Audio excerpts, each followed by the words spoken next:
Bapa, kami mengucap syukur pada pagi hari ini Tuhan. Kami boleh kembali beribadah secara live meskipun masih di dalam jarak yang terbatas Tuhan. Kami di tempat kami masing-masing, setiap kami yang ada di rumah kami masing-masing, dan setiap pelayan Tuhan yang ada di tempat ini, saat ini kami mengucap syukur Tuhan. Kami percaya Tuhan, Engkau Allah yang menyertai kami selalu.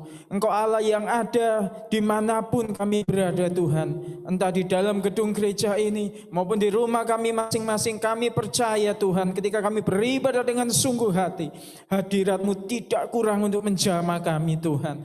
Kami percaya Tuhan hari ini kami boleh merasakan lawatan Tuhan. Kami boleh merasakan jamahan Tuhan melalui ibadah hari ini. Kami percaya Tuhan Engkau hadir saat ini di tempat kami masing-masing. Tuhan, kami sudah memuji meninggikan nama Tuhan. Dan kiranya pujian tersebut Tuhan boleh menjadi persembahan yang harum di hadapan Tuhan. Saat ini Tuhan, kami hendak merenungkan firman Tuhan. Tundukkan hati kami di bawah salib Kristus, supaya setiap firman yang kami dengarkan boleh kami terima, kami simpan, dan kami lakukan setiap hari untuk kemuliaan nama Tuhan. Terima kasih Tuhan, Roh Kudus Engkau menolong kami, untuk kami boleh mengerti. Engkau menjamah kami melampaui segala keterbatasan alat, keadaan yang ada saat ini. Karena kami percaya Roh Kudus ada dalam hati kami, siap untuk menjamah dan mengubah kami. Terima kasih Tuhan untuk pagi ini. Kami siap mendengar firman Tuhan. Di dalam nama Tuhan Yesus Kristus kami berdoa. Amin. Shalom, Bapak Ibu Saudara-saudara sekalian. Ada sukacita? Iya, ini pertama kali ya kita ibadah live meskipun tetap di rumah masing-masing, tetapi kita live bukan rekaman. Dan meskipun ini masih terbatas ya, belum bisa datang ke gereja, tetapi saya merasakan bahwa ini sesuatu langkah yang satu langkah lebih maju gitu ya. Sesuatu hal yang bisa harap bisa menyemangati kita gitu ya. Ayo kita berdoa, meminta belas kasihan Tuhan supaya sesegera mungkin kita bisa berkumpul di gereja ini lagi. Amin. Ya, saya jadi teringat ya ketika bangsa Israel dibuang ke Babel karena mereka tidak taat, karena mereka melanggar firman Tuhan, mereka tidak mau beribadah kepada Tuhan, akhirnya dibuang ke Babel. Setelah sekian puluh tahun mereka kembali dalam 3 tahap atau 3 gelombang yang dipimpin oleh Zerubabel, Esra, dan Nehemia. Dan ketika mereka kembali, mereka beribadah kembali dengan takut dan gentar di hadapan Tuhan. Saya harap hal ini pun terjadi pada kita. Mungkin pandemi ini bukan hukuman seperti yang dilaksanakan oleh bangsa Israel. Tapi biarlah waktu-waktu yang bisa kita nikmati hari ini, kita mengucap syukur.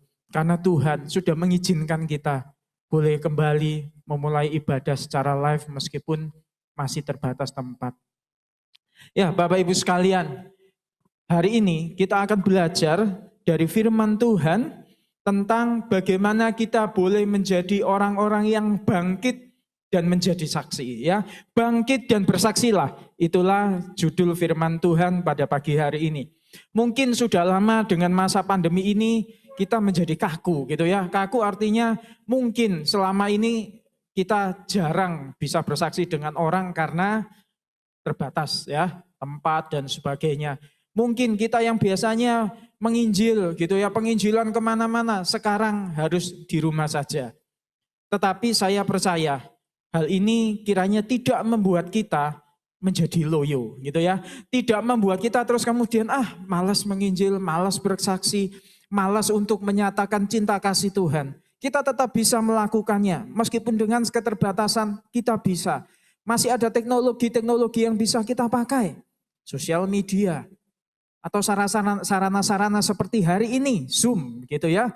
YouTube, masih banyak cara untuk menjadi saksi.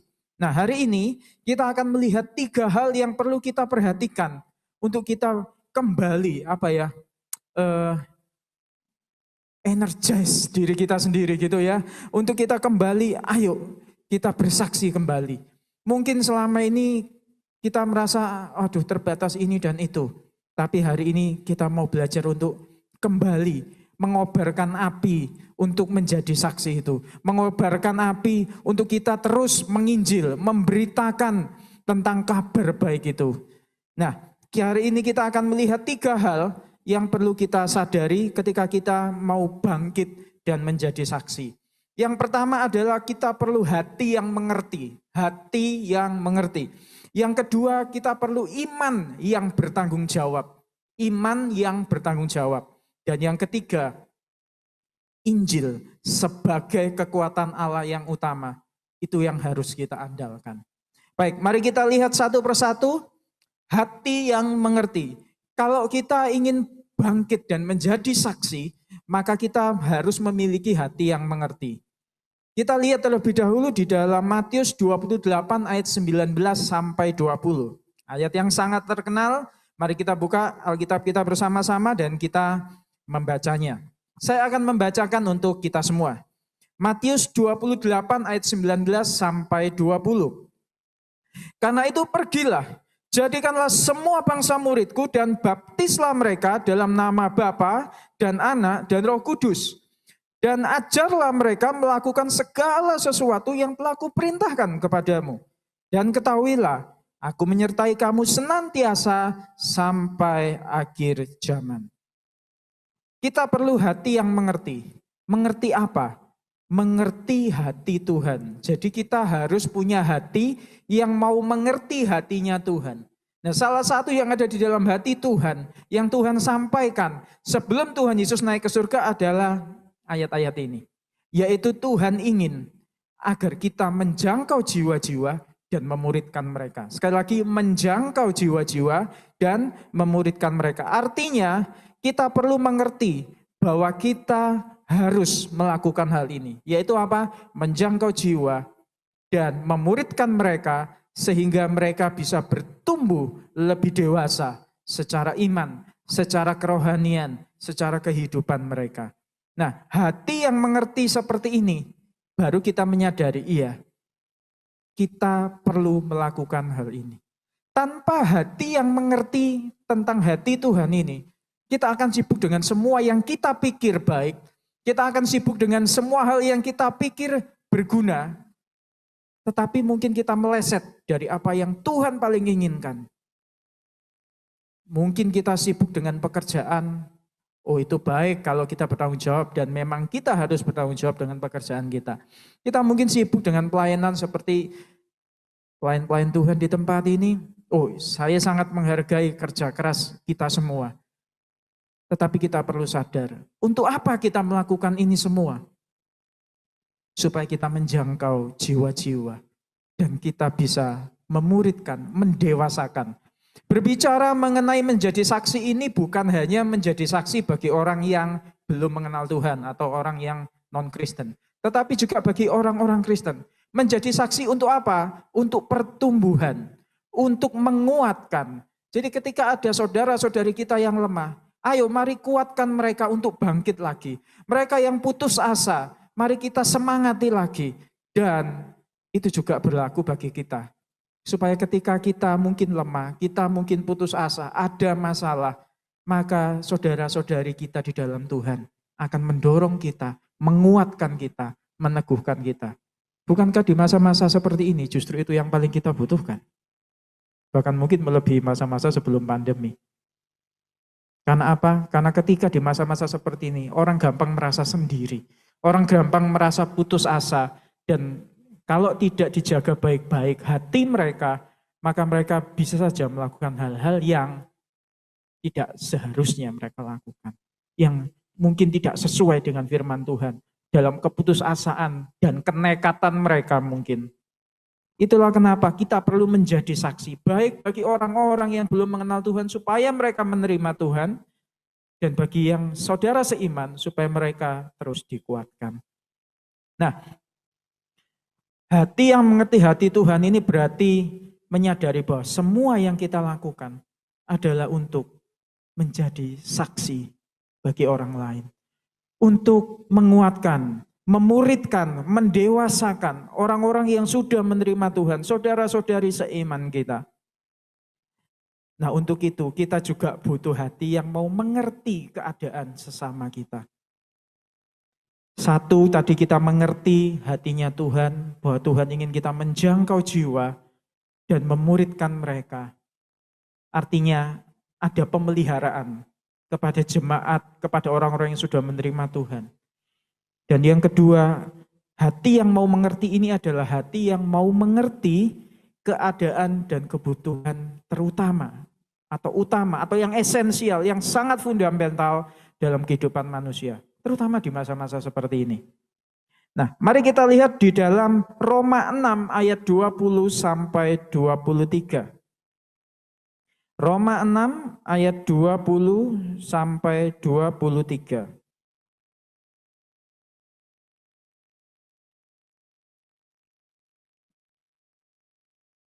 Roma 6 ayat 20 sampai 23 saya akan bacakan. Sebab waktu kamu hamba dosa, kamu bebas dari kebenaran. Dan buah apakah yang kamu petik daripadanya? Semuanya itu menyebabkan kamu merasa malu sekarang karena kesudahan semuanya itu ialah kematian. Tetapi sekarang setelah kamu dimerdekakan dari dosa dan setelah kamu menjadi hamba Allah, kamu beroleh buah yang membawa kamu kepada pengudusan dan sebagai kesudahannya ialah hidup yang kekal. Sebab upah dosa ialah maut, tetapi karunia Allah ialah hidup yang kekal dalam Kristus Yesus Tuhan kita. Amin. Bapak Ibu sekalian, apa sih yang menjadi permasalahan utama manusia?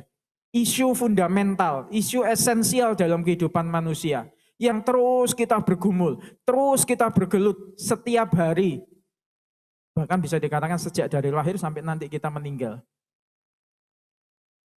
Dua isu fundamental, isu yang sangat esensial, yang terus kita bergumul adalah satu dosa, dua penderitaan. Dosa, penderitaan. Nah, kita lihat ini ya. Dosa itulah yang menghasilkan penderitaan.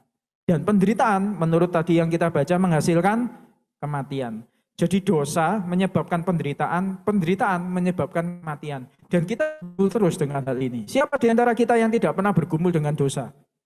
Atau sudah berhenti bergumul dengan dosa? Tidak ada, saudara. Kita semua bergumul dengan dosa sampai kita nanti mati gitu ya. Siapa yang tidak bergumul dengan penderitaan?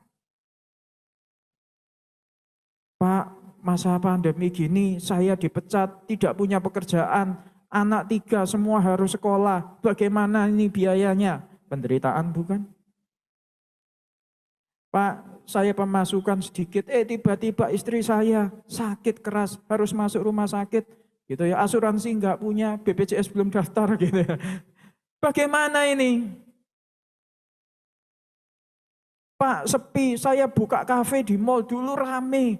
Sekarang aduh, rasanya kalau mau ke mall itu orang lihat mall itu kayak sarang virus gitu ya. Akhirnya ini nggak tahan ini yang punya kafe-kafe di mall ini sudah akhirnya harus bagaimana? Saya tahu seorang pemilik kafe di daerah barat sana. Yang kebetulan itu alumni dari sekolah di mana saya mengajar sekarang, gitu ya. Salah satu alumninya itu buka kafe. Ya, bagi Anda yang ada di daerah barat, Anda mungkin tahu kafe Common Ground. Ya, coffee shop Common Ground. Nah, dia saat beberapa waktu lalu di tempat kami ada acara sharing alumni, dia salah satu yang sharing. Bagaimana bergumul mendapatkan pelanggan di dalam mall di tengah-tengah masa pandemi seperti ini. Mau tidak mau dia harus melirik bisnis lain yang lebih bisa menambah pemasukan gitu ya. Karena kita tahu kalau sudah kafe di dalam mall pasti harganya melonjak kan, harga minumannya maksudnya, harga makanannya juga. Nah, dia bergumul. Tidak mudah. Ya, tapi dia puji Tuhan masih tetap merasakan penyertaan Tuhan. Karena itu kita semua bergumul. Baik penderitaan yang diakibatkan karena hal-hal natural seperti virus, tsunami misalnya, atau gempa bumi, atau hal-hal yang penderitaan karena kejahatan manusia. Misal, sudah masa seperti ini, kita bisnis kerjasama dengan orang, ditipu lagi. Nah ini kan bukan natural ya, karena manusia yang mengerjakan itu. Nah ini semua penderitaan bukan? Dan yang terakhir kita juga bergumul dengan kematian. Saya percaya di dalam Tuhan, itulah satu-satunya harapan kita untuk tidak takut akan kematian. Mengapa? Karena seperti tadi sudah dikatakan di dalam Alkitab bahwa Tuhan Yesus yang sudah menebus kita, itu memberikan kita karunia untuk mendapatkan hidup yang kekal. Jadi dimulai dari kebenaran, kebenaran itu menguduskan hidup kita dan membawa kita kepada hidup yang kekal. Jadi kalau masalah utama manusia dosa yang membawa penderitaan, yang membawa kematian, maka solusi dari masalah utama manusia adalah ini, kebenaran yang menguduskan dan membawa kepada hidup yang kekal. Dosa harus dilawan dengan kebenaran. Kalau kita tidak mau hidup dalam dosa, ya harus hidup dalam kebenaran. Penderitaan yang diakibatkan dosa, bagaimana mengatasinya? Salah satunya ya kita harus belajar hidup di dalam kekudusan. Kekudusan itu bukan cuma begini ya, saya tidak mencuri, ya, atau saya tidak membunuh, atau saya tidak menipu. Bukan hanya itu, tetapi ketika kita menderita, kita tetap bertaut pada Tuhan, kita tetap bersandar dan tidak mengambil langkah yang aneh-aneh yang kemudian malah mengakibatkan kita terpuruk ke dalam berbagai masalah yang lain, itu juga kekudusan hidup. Jadi kekudusan hidup adalah menjaga hidup tetap sesuai dengan kehendak Tuhan. Lalu di dalam semua ini, ya hidup kita di dunia ini tetap sementara. Meskipun kita sudah menerima Tuhan Yesus, hidup kita di dunia tetap sementara kan, suatu saat kita akan meninggal. Tapi di situ pun masalah kematian sudah ada jalan keluarnya, yaitu hidup kekal di dalam Yesus Kristus. Jadi melalui Roma 6 ayat 20 sampai 23, kita tahu apa masalah utama manusia dan apa jalan keluar yang sudah diberikan oleh Tuhan. Nah, hal ini ketika kita mengerti, kita bisa membagikan itu kepada orang lain. Jadi ketika ada saudara-saudari yang mungkin sedang ada masalah, mari kita belajar untuk bisa relate gitu ya. Artinya bisa relate itu kita bisa mengerti gitu ya. Oh iya, orang ini mengalami seperti ini gitu ya. Berarti saya perlu menghibur atau saya perlu meneguhkan gitu ya. Bagaimana saya bisa, kalau Anda yang mungkin sudah pernah belajar konseling, bagaimana mengkonseling dengan baik gitu ya. Kita yang tahu firman Tuhan, bagaimana kita memberitahukan firman Tuhan itu tanpa sok menggurui, sok merasa hidup lebih suci. Jadi ketika ada orang yang bergumul dengan dosa dan cerita dengan kita bisa relate dengan mereka dan bilang, iya, aku pun sering bergumul dengan dosa. Kita masih bergumul dengan dosa. Jadi kita nggak merasa seperti orang yang sudah di menara gading tinggi, nggak tahu apa-apa gitu ya. Tapi kita bisa relate, karena kita tahu hatinya Tuhan dan kita tahu hati sesama kita. Jadi ketika kita ingin menjadi saksi, pertama kita harus tahu hatinya Tuhan apa yang penting, lalu kita tahu hatinya sesama kita apa yang perlu kita dekati. Kita jamah dengan firman Tuhan, dengan persahabatan kita, dengan kedekatan kita, tanpa kita sok menghakimi, menggurui, sok suci sendiri, tidak. Tapi kita bisa relate dengan masalah mereka. Oh, saya masalah dengan pandemi begini-begini. Iya, saya juga merasakan ini tidak mudah. Tapi mari kita bersama-sama bergumul, kuat di dalam Tuhan. Gitu ya. Itu yang pertama, hati yang mengerti. Yang kedua, iman yang bertanggung jawab. Kita lihat 1 Petrus 3 ayat 15. 1 Petrus 3 ayat 15. Tetapi kuduskanlah Kristus di dalam hatimu sebagai Tuhan dan siap sedialah pada segala waktu untuk memberi pertanggungan jawab kepada tiap-tiap orang yang meminta pertanggungan jawab dari kamu tentang pengharapan yang ada padamu. Tetapi haruslah dengan lemah lembut dan hormat. Ketika kita menyadari bahwa kita perlu melayani orang lain, kita perlu membawa orang lain mengenal Tuhan, atau yang sudah mengenal Tuhan, kita bisa menjadi partner bagi pergumulan mereka untuk mereka mengenal cara-cara dan kehendak Tuhan ketika menghadapi masalah. Kita juga harus menjadi orang yang bisa mempertanggungjawabkan iman kita. Tadi dikatakan di 1 Petrus 3 ayat 15 bahwa sudah menjadi tanggung jawab kita untuk memberi pertanggungan jawab. Jadi akan ada orang-orang yang meminta pertanggungan jawab. Mungkin bentuknya bukan begini, ayo ya tak tanya sekarang, ayo kamu harus tanggung jawab. Bukan begitu juga ya maksudnya. Tetapi maksudnya begini, mungkin ada orang-orang yang tadi misalnya ya, orang Kristen yang bergumul dengan masalah penderitaan. Katanya Tuhan itu selalu membuat segala sesuatu itu baik. Tapi kenapa saya kok mengalami ini? Mengapa Tuhan tidak ada ketika saya berdoa? Ini secara tidak langsung kan meminta pertanggungjawaban gitu ya. Di mana Tuhan di masa pandemi ini? Kalau Anda suka membaca, saya sarankan membaca satu buku, Where is God in the Coronavirus World? Where is God in a Coronavirus World? Ini buku ditulis April kemarin oleh seorang penulis hamba Tuhan. Sudah diterjemahkan versi bahasa Indonesia, e-booknya gratis. Kalau Anda nanti ingin, saya bisa berikan linknya, downloadnya gratis, tidak bayar. Bukunya halamannya tidak banyak. Jadi kalau dijadikan bentuk buku cetak itu pasti bukunya tipis dan kecil, gitu ya. Nah, di situ kita diajak untuk mengerti, bergumul tentang bagaimana kita bisa relate dengan orang, dan kita bisa bukan cuma relate, oh iya benar, saya juga merasakan pergumulan, tapi bisa memberikan sudut pandang yang benar sesuai firman Tuhan, gitu ya. Ketika orang mempertanyakan masalah penderitaan misalnya, ketika orang mempertanyakan masalah keadaan yang sulit, pasti orang itu juga bertanya, bagaimana ya peran Tuhan dalam keadaan seperti ini? Nah, terkadang orang bisa salah paham. Kalau Tuhan ada, kenapa ada pandemi seperti ini dan saya dibiarkan di PHK, tidak punya pekerjaan dan sebagainya. Katanya Tuhan akan buat segala sesuatu baik dan indah pada waktunya. Kapan sampai sekarang tidak ketahuan kok. Ketika anak saya, saudara saya, orang tua saya meninggal, itu baik atau buruk? Itu buruk. Dan saya tidak bisa melihat baiknya di mana. Keadaan-keadaan seperti ini, kadang-kadang di mana orang itu membutuhkan kita untuk bisa memberikan nasihat atau masukan paling tidak. Dan itu harus berdasar firman Tuhan kan. Kita nggak bisa cuma sekedar motivasi saja, tetapi kita harus memberitahukan apa yang firman Tuhan katakan.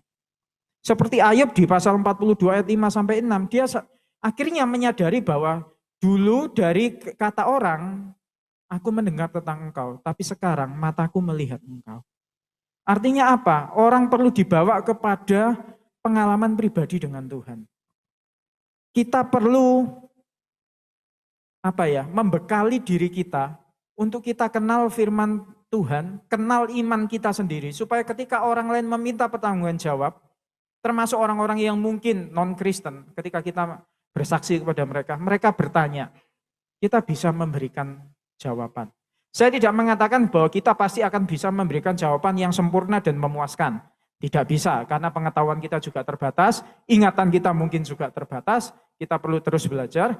Tetapi setidaknya 1 Petrus 3:15 ini kan memberikan kita sebuah tanggung jawab. Bahwa kalau ada orang yang tanya kepada entah dia sesama Kristen atau non-Kristen, tanya tentang iman, tanya tentang kepercayaan yang kau percaya, maka engkau bertanggung jawab untuk menjawabnya.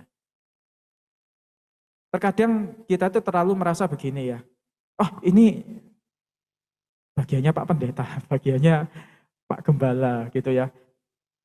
Nanti saya saya bawa ke gembala sidang saya untuk nanti bisa dijawab begini. Kadang-kadang ada orang itu yang ketika tanya sama kita dalam keputusasaannya, dia itu sudah mau bunuh diri hari itu. Nunggu dibawa ke gembala sidang gitu ya. Ya kadang mungkin telat gitu ya. Jadi artinya gini, ini tugas tanggung jawab kita semua gitu ya. Bukan cuma Bapak Gembala, bukan cuma misalnya majelis atau siapa, pendeta, hamba Tuhan, bukan. Tapi ini tanggung jawab setiap kita. Hadapilah pertanyaan-pertanyaan itu. Orang yang mungkin memiliki keberatan. Akhir-akhir ini saya banyak mendengar orang-orang Kristen yang kecewa dengan Tuhan. Di masa pandemi ini. Nah bagaimana memberitahukan atau memberi masukan kepada mereka? Ya kita perlu tahu bagaimana peran Tuhan di masa seperti ini. Misalnya, lihat dalam berapa bulan ini, berapa banyak bisnis yang hancur. Nah, orang kan kadang ngomong gitu ya, berapa banyak keadaan yang drop, gak bisa apa-apa. Di mana Tuhan gitu ya. Tapi kadang kita lupa loh. Kita hidup sudah berapa tahun? Kita ngalami masalah seperti ini berapa bulan? Kira-kira kalau dihitung seperti lagu anak-anak itu ya. Hitung berkatmu satu persatu. Kita susah itu berapa banyak dan kita diberkati Tuhan dalam keadaan nggak ada masalah. Itu berapa banyak? Sekali ada tsunami orang protes, Tuhan mana kok ada tsunami? Loh, tsunami itu loh apakah terjadi setiap hari? Enggak kan? Kalau tsunami itu terjadi katakan 1 bulan sekali, berarti yang 28, 29 hari itu terus sebagai berkat Tuhan gitu kah? Kita kadang lupa loh. Lebih banyak berkat Tuhan, tapi kita nggak sadari. Dan kadang orang dalam keputusasaan lupakan hal itu. Yang ketiga, kita perlu bersandar kepada Injil sebagai kekuatan Allah. Jangan bersandar pada kekuatan kita, kemampuan kita, kepintaran kita, kekuasaan kita, uang kita, berkat kita. Tetapi bersandarlah kepada Injil itu sendiri sebagai kekuatan yang utama. Roma 1 ayat 16, mari kita buka sama-sama. Roma 1 ayat 16. Sebab aku mempunyai keyakinan yang kokoh dalam Injil, karena Injil adalah kekuatan Allah yang menyelamatkan setiap orang yang percaya. Pertama-tama orang Yahudi, tetapi juga orang Yunani. Mari kita belajar mengandalkan Injil itu sendiri. Secara tidak sadar, terkadang kita termasuk saya, ketika ada orang bertanya, atau meminta nasihat, atau meminta masukan, saya mulai mikir, ya enaknya kasih masukan apa ya? Tapi kemudian saya lupa. What the Bible say, what the gospel say. Kalau kita berusaha relate dengan orang cuma bilang, oh iya ya, sekarang ini memang masa sukar. Iya ya. Anda sedih, saya juga sedih. Sudah sampai situ ya, sama-sama sedih, kumpul sedih jadi sedih kuadrat gitu ya. Tapi bagaimana Injil itu memberikan harapan? Bagaimana gospel as the answer itu menyentuh? Yesus juga pernah mengalami masalah. Anda pernah ditipu, Yesus pernah ditipu. Anda pernah dihianati, Yesus pernah dihianati. Anda pernah ditinggalkan sendirian seolah tanpa harapan, Yesus mengalaminya. Dia Allah, iya, tapi dia sudah turun ke dunia. Tinggal di antara manusia, merasakan pergumulan manusia sejak dia lahir sampai dia mati. Tetapi dia menang, bangkit, naik ke surga. Di dalam Yesus. Karena dia sudah mengalami dan mengalahkan semua masalah. Berarti kita yang percaya kepadanya juga bisa memiliki garansi. Mendapatkan kemenangan atas masalah di dalam dia. Amin. Yesus yang menang itu membuat kita menang. Yesus yang menang memberikan Injil itu sebagai sebuah harapan dan jawaban di tengah-tengah kehidupan yang sulit. Tuhan kita bukan cuma Tuhan yang memerintah dari atas, tapi dia yang juga turun bagaimana menghidupinya dan menang atas hal-hal itu. Dan dia mengirimkan Roh-Nya yang kudus hidup dalam kita. Berarti kita sudah punya jawaban, kita punya harapan.